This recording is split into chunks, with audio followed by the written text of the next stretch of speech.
Welcome to a new episode of the Sports Mecca podcast. I'm your host, Stephen Abramo. As always, I'm joined by my co host, Sam Hengeli. Today, we are joined by Grand Canyon University women's basketball coach, Molly Miller. Coach Miller, Sam and I appreciate you coming on the podcast this evening.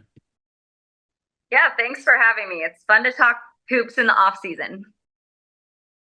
Yeah, of course. Our pleasure.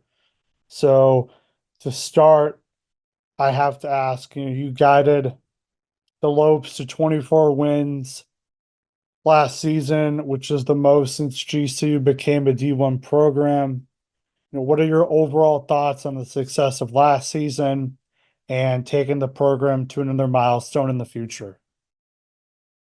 Yeah, well, thanks for having me on. First of all, it's exciting I listen to podcasts all the time. Like, I love to gain knowledge and hear other coaches and thoughts, and we all steal each other's ideas. So, anything I can offer, I'm happy to, and I'll probably take a listen to some other things you all have done. So, thanks for having me on. And yeah, it's been a great going to my fifth year at GCU, and we're trying to build off some momentum. I think, Grand Canyon, both the men's and women's basketball team have seen some success, and it's no longer kind of that hidden gem. I think it's a school of choice, and what a phenomenal environment to be in when you're at a Christian private university. Just a lot of like-minded people, and I'm so blessed to be able to be the head coach there. And we're looking to do bigger and better things this year. And I really like the team that we brought in.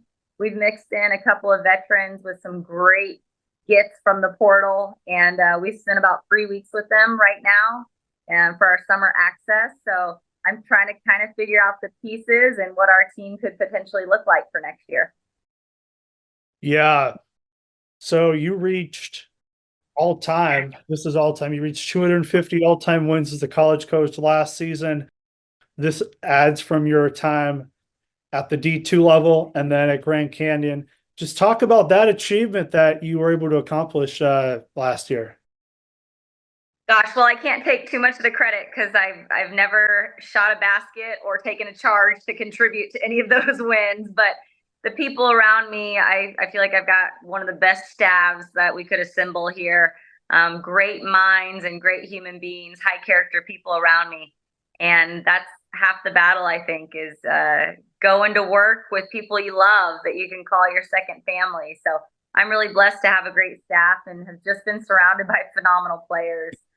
Really, through the highs and lows and the ups and downs of sport, we've just had a great culture, and I'm really proud of what we've built, what the players have built, and what our assistant coaches have built in the 4 years that we've been here. And it's great to be able to hang your hat on that type of environment and know that good people are surrounding you. So, the wins and losses, they come and go. I'm pretty competitive, so I don't like the L column much. I like to stay in the W column, but I think the memories that we're making and just the mindset, the growth mindset that we're trying to encourage these kids to have as they go out into their formidable years and be good stewards of the community. Yeah. You mentioned early on in the podcast that Grand Canyon has developed into that.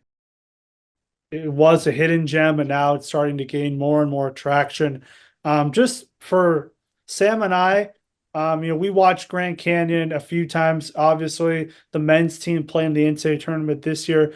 Talk to us a little bit more about the growth of the program, just internally and just overall. The mission of the school, I think, really reflects what our athletic programs are doing.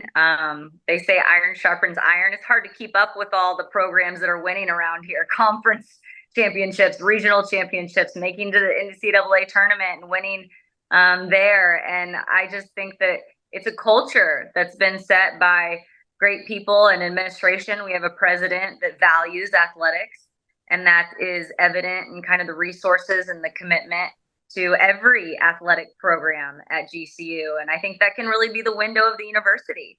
So taking advantage and putting a product out there that's fun to watch, but people can really get behind the mission, the Christ-centered mission that all the programs are about. And I've just been so fortunate to be a part of it. We just want to win together. And I think it's just a testament to, like I said, the commitment and the resources towards athletics. And it's fun to be able to talk about GCU when we're out recruiting, whether it be in the Midwest or the East. It's not just kind of a West Coast name anymore. Yeah, so I want to transition into this 2024-25 season. You had practice for the team earlier in June this month. What have you seen from this group that you like so far, and also that you hopefully can anticipate for these women later on in the fall and into the winter? I think we attacked portal recruiting with some intentionality in terms of we needed some scores. I think we relied on a couple of people every once in a while. I think we're going to have five that are very capable, 4 or 5 kids that can put up numbers any given night. We replaced some guards with one of the best shooters in the country. And we've got some toughness in the post. We've got some slashers. So I feel like we hit kind of every mark that you need to be a complete basketball team, and the pieces are there. And I think we're gonna not have to rely on just a couple of people for our scoring, like we have in the past. So we've got a lot of tools, and I'm excited. I mean, it's been competitive. We've kind of let them just play a little bit. We've rolled the ball out, and not too much organization in terms of a formula to follow on offense or defense. We haven't gotten in the weeds on those things, but just letting them have fun and compete and develop some chemistry, figure out what one another does well so you can set up your teammates in the best way possible. I think this team has a lot of potential to do some damage in the conference, and it's been fun to coach because they're not only great basketball players, you have all sorts of personalities with this team. I mean, you've got the goofy, the reserve, but you can crack a smile every once in a while and peel back those layers. You've got the outspoken, the outgoing. Again, you've got veterans and returners. And I've even got feedback from our kids. Like, we really like hanging out with each other. This is a really good collective group. So I'm excited to see what we can do with that chemistry.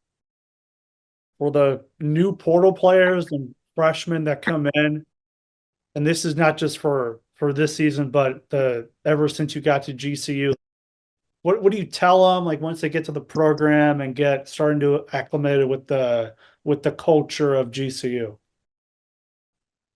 I think more importantly is, what do I tell them during the process? I am not, I want to recruit them, but I don't put on this sell, that it's going to be all just rainbows and butterflies, because we work. We work. The standard is the standard. It's hard. We do preseason conditioning tests. I tell them exactly what they are. So I don't want any surprises to think that the expectation is different than what was maybe portrayed during the recruiting process. So we kind of work hard, play hard, and we have a lot of fun. We love on one another, but we also push and hold each other accountable. And I think that's a great aspect of our culture. And that's something that we do even before they come to GCU as a Lope. We talk about that during the recruiting process, probably even more so from like a portal perspective, because they understand now the college landscape. They can pretty much knife through the fluff of a recruiting pitch. So recruiting in the portal is almost like speed dating. You got to get straight to it, right to the point. What do we have to offer as a program? How do we see you fitting in? What tools we've seen you play as a proven college player that can help us, what we want to work on. So it's very matter of fact, which I like. And I think you get to the point, but you also, we've lost kids because of that. And that's okay, because if it's not a good fit, it's not going to work out in the long run. So I think just being very transparent through that process has helped us. And now our incoming kids really know what to expect. There's no surprises on what the expectations are and what the culture looks like. And you hope that the returners are in the locker room, saying those same messaging about what they expect and how accountability is important to our program. And, the best teams, we always say it as coaches, are the player-led teams. Right, absolutely. That's interesting about how you mentioned the comparison of speed dating and the portal. That's an interesting comparison. Never heard that before. But you are one of the more younger coaches at the D1 women's basketball level. But to provide some context to our audience, your first job out of college after playing at Drury was as a marketing director. What did you do in that role? And then also, how did that transition you into coaching, nurturing, and developing college athletes? Yeah, when I graduated, I loved the game, and I was a point guard, so I had a good knack and a basketball IQ. I was a coach's kid. My dad coached me growing up, so but I always thought, when I get into the real world, that means the corporate world, and so I Mhm. wanted to do something where I was involved. I'm a people person, so kind of be that marketing management business degree. I got my MBA from Drury. And then, yeah, I was the marketing director for a group of neurosurgeons. So it taught me how to manage egos. No, they were great. But I think when you're doing something like that and you're in charge of a group of people and kind of their PR and their marketing, and I had to reconcile a budget and I had to, kind of do the social aspect of the media and kind of sell our neurosurgery group for referrals. So I think all that business stuff that I went through for a few years really helped with kind of the non X's and O's head coaching duties of managing a staff, managing a group of young women, selling your program, presenting your program in a way that you're proud of, reconciling a budget. All those things helped me transition to the coaching world. And really, I'm so glad that I'm in it now. I wouldn't want to go back to the corporate world. This is so gratifying, and it's a tough gig sometimes, irregular hours, you're talking to recruits on weekends. You're not really home in July during the evaluation period. But to me, it's so worth it. This doesn't feel like a job. It really feels like a lifestyle that I'm enjoying. And so I'm glad I made the transition, but it did help me being in the business world and the corporate world for a little bit, just to kind of learn the ropes from that end, and then help me with those tools that I needed to carry over into the coaching world. Was Grand Canyon on your radar when you thought of exploring college coaching options? I am not going to lie. The only thing on my radar was a national championship. We were undefeated at Drury, getting ready to tip off in the NCAA tournament when they canceled the tournament due to COVID. And so I was just bound and determined to get back there. I think we had a great group of seniors. I mean, my heart still aches for them so bad because I think we were going to march our way to the national championship. I really think that's a team that could have won it all, and we hadn't lost yet. And so that was devastating. And I was like, one track mind, I am going to assemble this team. We're going to get back on the horse and we're going to go chase national championship. So really what motivated me was not monetary. It was the status of Division 1, Division 2. I want to win. I am so driven by winning. So when I spoke to Grand Canyon, I called some coaches that were in the league too that I knew, and they're like, you really need to educate yourself about this job because you can do what you want to do and maybe even have a few more touch points and on a larger scale. So the mission of GCU fit, and it's in Phoenix, which is an incredible destination spot, if you're trying to recruit to a place. And for me, it was just the perfect fit, again, a private Christian university that really values not only athletics, but women's basketball. And I thought we could win here. So I was like, maybe I'll get out of my Midwest bubble and expand a little bit and take a chance at Grand Canyon. And man, what a great journey it's been so far. Thank you for that. I have a curious question and a fun question for you. And it is, which former or current WNBA and or NBA player would you have loved the opportunity to coach? Oh, so I got to wipe her sweat when I was a ball girl. It was SMSU back then. Now it's Missouri State. But Jackie Stiles is one of the hardest workers. And again, she was a lady bear back in my hometown, and she held the record for a while before Kelsey Plum as the highest score in history of the college game, Division 1. And she was just my idol, really, and her work ethic was unmatched. I mean, this is someone who shot 1,000 shots a day, so uh, anyone with a work ethic, sign me up to coach because we'd probably be, wired the same way in that competitive realm. But shout out to Jackie Stiles. She's a good friend now, but she was one of the greats for sure. So, Coach, you've won a lot of basketball games as a player and also as a coach. What is the biggest trait that a winner has? My kind of life motto is how you do anything is how you do everything. So I'm a big believer in, no shortcuts. Just make it a point to do everything the right way. Give it your all, and I think those results will then come and show themselves. So, whether it's we just got done with little kids camp. So whether it's organizing and running the little kids camp or playing for the conference championship, your 110% full out effort makes the difference in not only the results, but I think the lives of people. And that's really why we're doing this. And how do you identify that when you're recruiting players? Yeah, that's a great question. I mean, we look at an intangible list. I mean, we're making calls of people in their circle, whether that's high school coaches, club coaches, and we're asking the questions like, are they finishing first in the sprints? If they can, if they can, are they trying their hardest? Do they give it all in the weight room just as much as they give it all when the coaches are lined up to watch them play?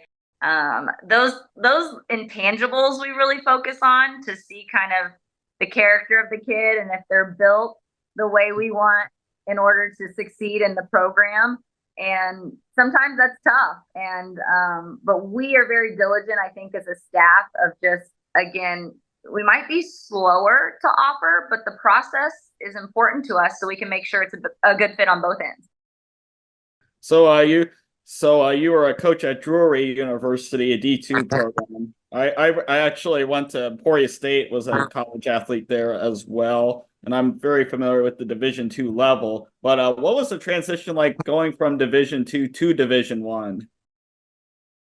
It was during COVID, so that was interesting because I really couldn't. I was so anxious to get my players on the court and work with them, but we were restricted in that area. So it ended up being a blessing in disguise because I really got to sit down and we had a lot of Zoom meetings and just talk to my players, get to know them from a relationship standpoint, get to kind of put the brand in front of them and get them excited about the brand.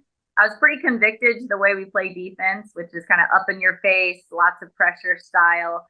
So I was hoping that translated to the Division 1 level, and I think it has. I think it has. Even though you're facing maybe some more skilled, taller, athletic, bigger, stronger players, I'm still working with those same type of players. So our kids bought into the system, and every year since we've been here for the past 4 years, we've been top 25 in the country in a variety of defensive statistical categories. So I'm really proud and happy that transferred over. There's really good coaches too in our league at our level. So making adjustments and trying to always learn. I'm making it a point this summer to really expand my knowledge on some offensive concepts and some things I want to intertwine and maybe weave in with this team. So you just have to be on the top of your game. I mean, this is the cream of the crop. So I think just studying the game more and more and challenging myself to never be satisfied where I am as a coach at this level has been huge. And then, just the transition from the Midwest to the West Coast, the probably biggest transition for me was a new recruiting footprint. So kind of boots on the ground, trying to meet every AU coach, high school coach that I could in this new region was something that I tried to do really fast in the transition. When you started coaching, what was something you knew to be true about coaching that turned out to be true? Something that I thought was true that was That true? is true, yes. That it's a people business.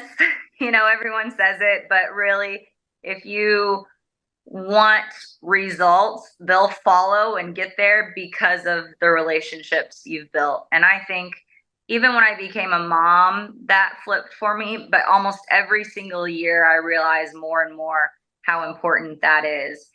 It's tough because I think the nature of some transactions that are going on with the NIL and the portal, those things kind of clash sometimes. So I'm really trying to focus and trying to get our staff to focus. Like, even though the landscape seems like it's changing, let's make the relationships even more and more important. And I love this team this year. So we've had a lot of fun, and I think the trust is being built. But it is a people business. I was told that from the start, and I'm reaffirming it to this day. And then what was the one thing you thought was true in the coaching profession that turned out to be the opposite? I think sometimes as coaches, I don't know, this might be skirting around the answer a little bit. We kind of dig our heels in and be like, this is what I want to do because this is what I know and this is what I like, and this is, you got to be flexible, and you've got to have a little bit of adjustments and just adaptability. Sometimes that's the best ability, is adaptability, and in most cases. So just not being so stuck in your ways. That's a little old school, I think. And I think now you can really evolve as the game evolves, especially look at our women's game. I mean, it's taken off. So I just think, I probably in my younger years, it was like, this is the way we're going to do it because this is how I want to do it. But now just evolving into having to adapt with the times, or as the game grows, you grow with it. So you did mention a little bit about family life balance, which is a big challenge, especially in the profession of coaching, whether you're a Division I coach, professional coach, or a high school coach. How do you balance your family life with being a head coach of a Division I program? I'm very fortunate too to work at an institution that encourages, having kids around, bringing them to the games. I think as a department, we are a family, but we include our families and our secondary families of our kids, and we are kind of one, and that to me is part of it. You try to blend the two, and I'm in an environment that allows me to do that. So whether that's maybe taking Crosby or Cy on a road trip every once in a while, or letting them come to practice and hanging with the girls every once in a while, or having the team come over for a team meal at my house, or swim, or hang out on the patio and watch a game, then, you just try to blend them. And I think that's really special.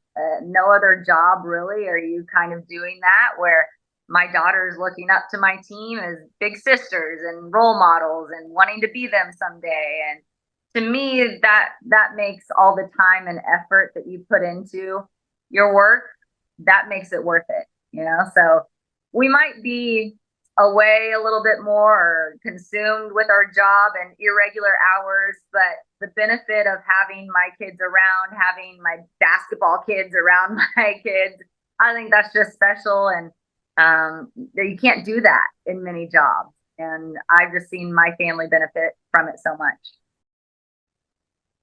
Outside of coaching at Grand Canyon University, what's your favorite part about living in Phoenix, Arizona? The 8 months of perfect weather. We're getting a little toasty right now, but that's why I'm thankful to be an indoor sport. But honestly, I mean, when my kids opened their bicycles on Christmas and then went outside riding in 75-degree weather and sunny, that was a blessing, because usually I'm de-icing my car back in Missouri. But we love the weather, and like I said, Grand Canyon is its own little community, and it's really family oriented. So we love that feeling too. Do you get any opportunities to go see a Suns and a Mercury game at all? We have. That's what I love about Phoenix too. There's so much to do, and I'm kind of a theater nerd too. I love the performing arts. So Hamilton is playing right now. I've got plans to go see that. And then we get out to the professional sporting events. We basically have them all covered here. So it's been a really treat to be in a city that has so many opportunities to get out and explore and do some fun things. I've been to Phoenix multiple times for spring training. I went to the Final Four. I was in Phoenix during the Final Four. I actually didn't go to the games, but went and saw the festivities, and it's a fun city to be around. Just good vibes, good energy, good weather, especially like in the winter and fall seasons. But I got one more question for you. Any advice to those chasing a dream? Yeah, go for it. Don't be shy. I think lean into opportunities. I think coaches, a lot of them are givers and sharers. So whenever I get an email like, "Hey, coach, do you have any defensive tips or anything?" I try to respond to those, or at least have one of my assistants send them some footage of videos or the schemes that we do, some terminology. So just really don't be afraid to go out and meet people. It's really who you know, too. I mean, networking is huge. So whether you're at a convention or an event or even a game, if you're a young assistant coach playing the opponents, go introduce yourselves to the rest of the staff. I just think that's big. And for me, it was always about, what you know, sure, but who you know and the people you're surrounding yourself with. So lean into that and don't be afraid to put yourself out there. Awesome, great. I love that answer. Love that. Yeah, appreciate it. We have our podcast available whenever it comes out. It's on Spotify and Apple Podcast. So whenever it'll hopefully be coming out here soon. But once again, Coach Miller, we appreciate the time you coming on. And it was an honor having our first college basketball coach talk about her time, talking your time so far at the college and then your journey to coaching. Well, thank you for having me. What a treat to be the first. Thanks for thinking of me.